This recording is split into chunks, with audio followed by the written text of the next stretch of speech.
Finals లో చంద్రశేఖరరావును చిత్తుగా ఓడించి ఇందిరమ్మ రాజ్యాన్ని తెచ్చినందుకు మిమ్మల్ని అభినందిస్తున్నా.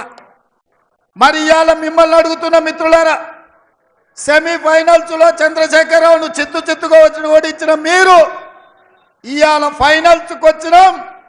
ఈ ఫైనల్స్ లో ఈ తెలంగాణ పౌరుషాన్ని గుజరాత్ కు తెలిసే విధంగా బీజేపీ వాళ్ళు సూరత్ కు పారిపోయే విధంగా ఇవాళ తీర్పు ఇవ్వాల్సిన అవసరం ఉన్నది.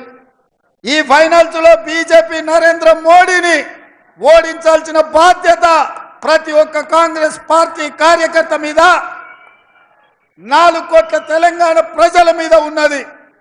ఎందుకంటే 10 సంవత్సరాలు ప్రధానమంత్రిగా ఉన్న నరేంద్ర మోడీ ఈ తెలంగాణ రాష్ట్రానికి ఇచ్చింది లేదు, బండి సంజయ్ కరీంనగర్ జిల్లాకు తెచ్చింది లేదు.